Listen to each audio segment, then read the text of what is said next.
जोहार खतियानी यात्रा में क्या प्रॉब्लम है और 1932 अगर मुख्यमंत्री लागू करना चाह रहे हैं, क्यों दिक्कत है? स्थानीय नीति पारित किए बिना अब जोहार यात्रा क्यों शुरू किया? मतलब लोगों को आप उल्लू बनाना चाह रहे हैं। आप अपने बल को जो है ना केंद्र के पाले में फेंक दिया और इस तरह से नौवीं अनुसूची कर दिया। भारत देश में 29 राज्य है, किसी भी राज्य का स्थानीय नीति 9 शेड्यूल में सूचीबद्ध नहीं। ये नया काहे पेश कर दिया? अब हम इसको कहना चाहते हैं, नसीहत देना चाह रहे हैं, ये लोग पढ़े पाठ पढ़े। अदरवाइज गवर्नर लौटा दिया, कल को झारखंड हाईकोर्ट रिजेक्ट करेगा, सुप्रीम कोर्ट भी रिजेक्ट करेगा, केंद्र सरकार भी आपस देगा, वही ढक के 3 पात हो जाएगा। तो जिस 1932 को जयराम महतो लेकर अभियान चलाते रहे उसका आप विरोध करते रहते हैं, एक तरफ आप जयराम को सपोर्ट करते रहे। जयराम महतो को सलाह दे रहा हूँ, 32 जहां है वहां बोले, जिस जिला में जो अंतिम सर्वे वहां बोले। कोल्हान में 1964 अंतिम सर्वे है, 3 जिला में 1964 ही बोले, वही लागू हो। मैं भी 32 का नहीं हूँ। चंपा सोरेन का भी 1964 का है, रामदास सोरेन भी 1964 का है, 14 गो एमएलए कोल्हान में सबका 1964 का है। सारे लोग चुप्पी क्यों साधे हुए हैं? नमस्कार, सुशल संवाद में स्वागत है। मैं शशि भूषण। आज फिर से झारखंड आंदोलनकारी और आजसू के संस्थापक सूर्य सिंह बेसरा हैं और झारखंड से कई मुद्दे हैं, खासकर जो जोहार यात्रा मुख्यमंत्री का चल रहा, और इस बीच में 1932 के खतियान को लेकर राज्यपाल ने वापस लौटा दिया है और आज कैबिनेट की बैठक हो रही है। महत्वपूर्ण बैठक है। कैबिनेट क्या कुछ फैसला लेती है, इसलिए मुख्यमंत्री ने कहा कि हमारा राज्य राज्यपाल के हिसाब से नहीं चलेगा, बल्कि हम जो कानून बनाएंगे उसको पालन करना होगा। मतलब एक टकराव की स्थिति है और चुनावी शोर अभी से दिखने लगा है। जिस तरीके से जनसभा में मुख्यमंत्री बोल रहे हैं और उस तरीके से इससे लग रहा है। और दूसरी तरफ बाकी पार्टियां भी। हमारे साथ सूर्य सिंह बेसरा हैं, आज इन्होंने प्रेस कॉन्फ्रेंस रखा है। तमाम इन मुद्दों पर सरकार की आलोचना करते रहते हैं, अपनी बात रखते रहते हैं।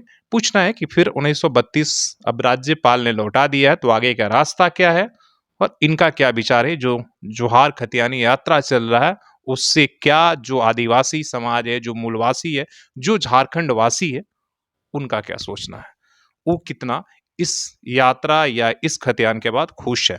सवाल वहीं से, जोहार खतियानी यात्रा में क्या प्रॉब्लम है और 1932 अगर मुख्यमंत्री लागू करना चाह रहे हैं तो क्या क्यों दिक्कत है?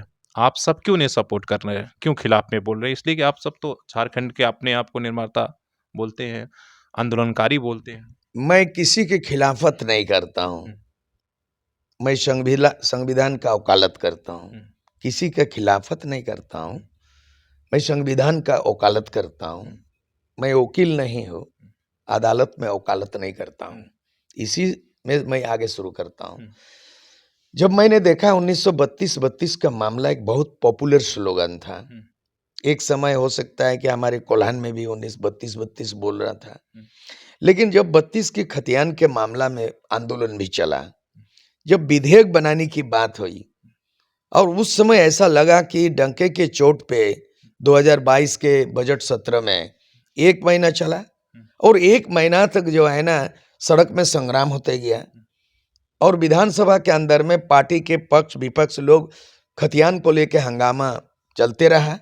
लेकिन 1 महीना बजट सत्र पार हो गया और टस से मस नहीं किया हेमंत सोरेन सरकार, और बाद में ऐलानी तौर पर कह दिया कि 1932 नहीं चलेगा, 1932 के खतियान पर स्थानीय नीति नहीं बनेगा, हाईकोर्ट रद्द कर देगी और ये कभी नहीं बनाएंगे और नहीं बनेगा।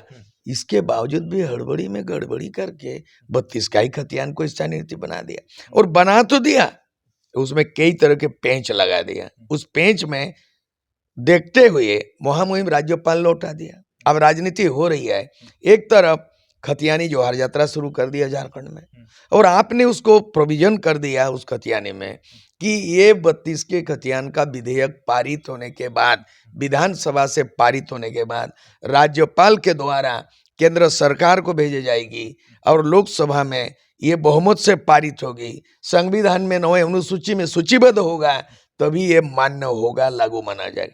तो लंबी प्रक्रिया आप जान रहे हैं, आपका प्रोविजन में है। इसके बावजूद भी स्थानीय नीति पारित किए बिना अब जोहार यात्रा क्यों शुरू किया? मतलब लोगों को आप उल्लू बनाना चाह रहे हैं। आप अपने बल को जो है ना केंद्र के पाले में फेंक दिया और इस तरह से 9वीं अनुसूची कर दिया कि आपने 9वीं अनुसूची का प्रावधान तो कर दिया, लेकिन जो उसमें जो त्रुटियां खामियां है, जो गवर्नर ने ये परखते हुए उन्होंने वापस लौटा दिया और ये कह रहा है कि राज्यपाल के कहने से हमारा राज्य सरकार नहीं चलेगी, मुख्यमंत्री और सरकार के कहने से ये झारखंड चलेगी। हमारा कहना है न राज्यपाल कहने से राज्य चलता है, न सरकार के निर्णय लेने से चलता है, बल्कि संविधान के मार्गदर्शन से चलता है। जो भी सैन्य नीति तय की गई संविधान सम्मत नहीं है, गैर संवैधानिक है। उसका एक है, राज्यपाल को संविधान के अनुच्छेद 200 में प्रावधान है कि बहुमत हो या गठबंधन की सरकार हो, राज्य सरकार अगर कोई विधेयक पारित करती है, कोई अध्यादेश जारी करती है, टीएस से बनाती है या कोई भी अधिसूचना करती है, बिना राज्यपाल के मोहर लगने के बिना उसके कानूनी अमली जमा नहीं पहनाया जा सकता है। ये संविधान, और संविधान में जहां तक विधेयक लौटाने की बात है, संविधान के 200 प्रोविजन है, माने 200 आर्टिकल में लिखा हुआ है कि राज्यपाल अपना जो विधेयक आपने पारित किया राज्य सरकार, उसको विधिवक्ताओं से, उनको सलाहकारों से और विशेषज्ञों से राय लेंगे, कानून सम्मत देखेंगे, सुप्रीम कोर्ट का जजमेंट टाली करेंगे, हाई कोर्ट में क्या प्रोविजन है, संविधान में क्या प्रावधान है।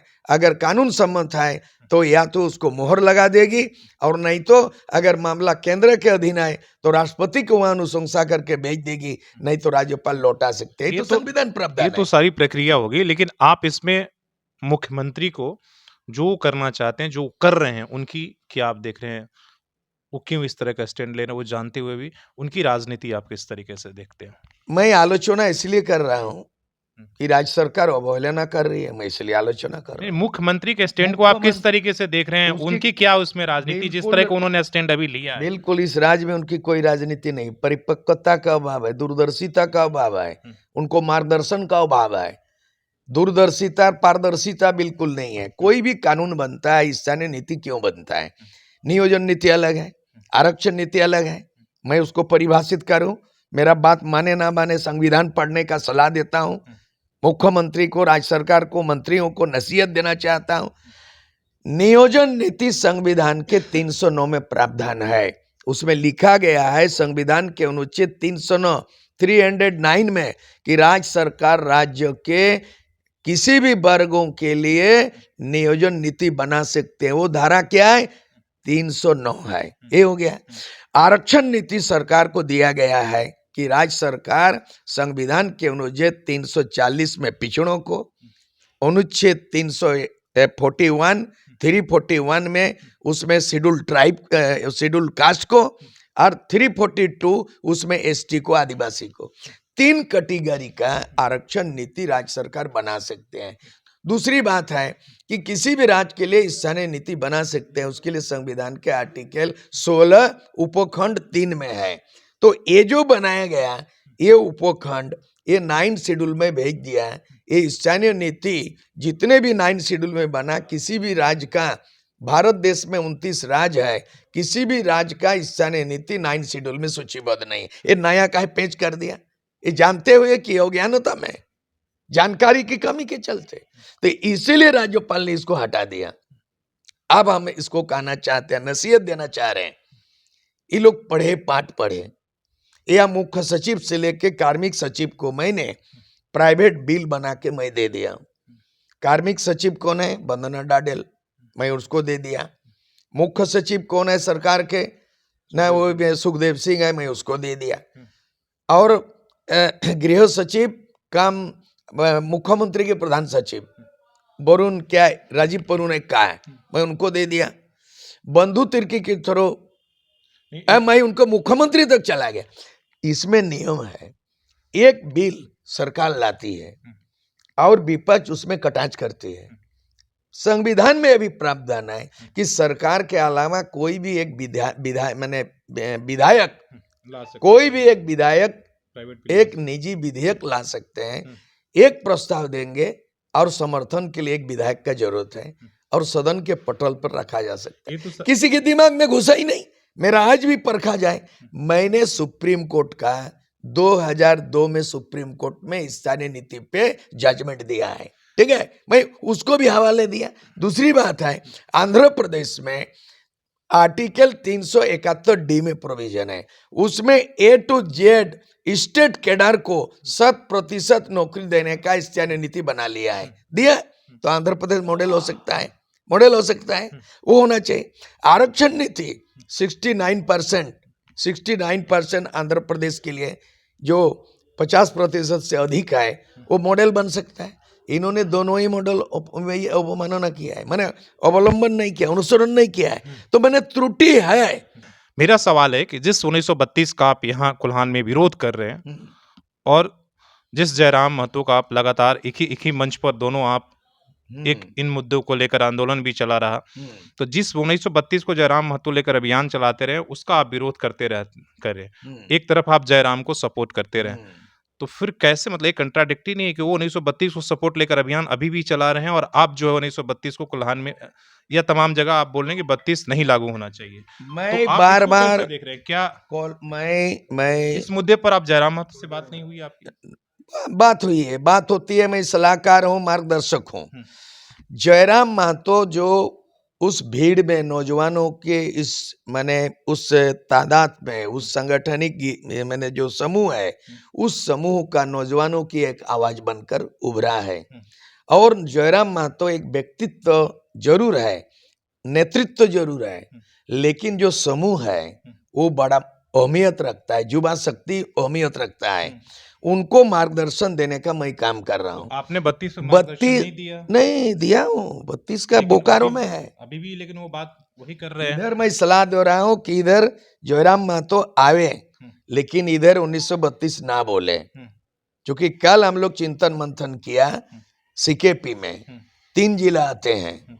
हम मधु कोड़ा, गीता कोड़ा का समर्थन की बात करते हैं, वो कांग्रेस है और भ्रष्टाचार का प्रतीक है मधु कोड़ा, उसका कोई ताल्लुकात मेरे साथ नहीं है, विचार नहीं मिल सकता है, आचरण नहीं मिल सकता है।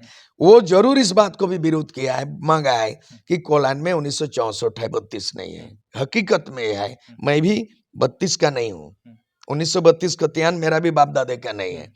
चंपाई सोरेन का भी 1964 का है, रामदास सोरेन भी 1964 का है, 14 गो एमएलए कोल्हान में सबका 1964 का है।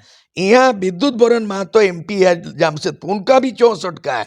गीता सोरेन का भी, गीता कोड़ा का भी 1964 का। सारे लोग चुप्पी क्यों साधे हुए हैं, पक्ष विपक्ष? इसलिए आज कैबिनेट का मीटिंग हो रहा है। कैबिनेट के मीटिंग में अगर कोल्हान का 1964 नहीं जोड़ा गया, तब तक तो यहाँ पे केवल 1932 कोल्हान में नहीं चलेगा।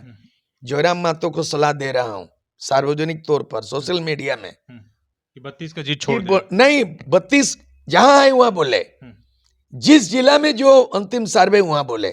कोल्हान में 1964 अंतिम सर्वे है, 3 जिला में 1964 ही बोले, वही लागू हो। और जहां 1932 है, बोकारो, धनबाद, तो उसका विरोध करेंगे आप?